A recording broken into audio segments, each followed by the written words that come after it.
ఒక అడవిలో ఒక నక్క ఉండేది. ఓ రోజు ఊసుపోని నక్క దగ్గరలో ఉన్న ఊరును చూద్దామని వెళ్తుంది.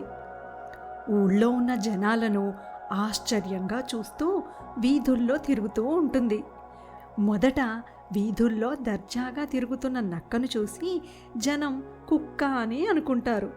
కాసేపటికి అది కుక్క కాదు, నక్క అని జనాలకు అర్థమవుతుంది. జనాలందరూ కలిసి నక్కను కొట్టడానికి వెంటపడగా అది కాస్త పారిపోతుంది. పారిపోయిన నక్క ఊరి చివర చెరువు వద్దకు చేరుకుంటుంది. అక్కడ కొందరు చాకలివారు బట్టలు ఉతుకుతూ మధ్యాహ్నం వేళ అయ్యిందని ఉతకడం మధ్యలోనే ఆపేసి భోజనానికి వెళ్ళిపోతారు.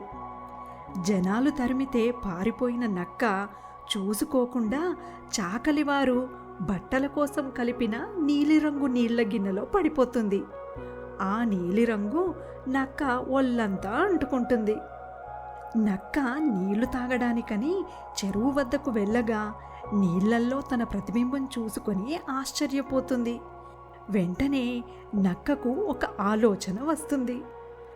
అలాగే అడవిలోకి వెళ్ళిన నక్కను మిగతా జంతువులన్నీ చూసి ఇది ఏ జంతువో అర్థం కాక ఆశ్చర్యంగానూ భయంగానూ చూస్తాయి. అప్పుడు నక్క వారితో, నేను దేవలోకం నుండి వచ్చాను. మీ తీరు తెన్ను చూడమని దేవుడే నన్ను ఇక్కడికి పంపించాడు. ఎవరు ఎలాంటివారో తెలుసుకోవడానికే ఇక్కడికి వచ్చాను.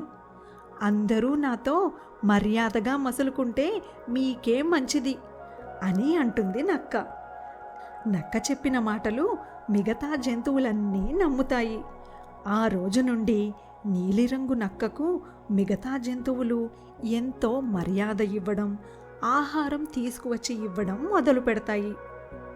తనకు జరుగుతున్న రాజమర్యాదలు చూసి నక్క చాలా సంతోషపడుతుంది.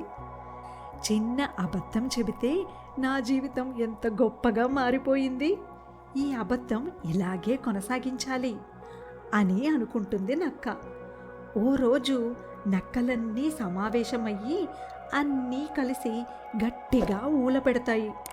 తన తోటివారు ఊల పెడుతుంటే ఆపుకోలేని నీలిరంగు నక్క తను కూడా ఊల పెడుతుంది.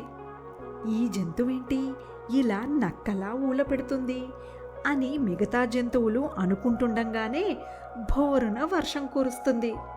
వర్షంలో నక్క నీలిరంగు కాస్త వదిలి మామూలు నక్కలా మారిపోతుంది.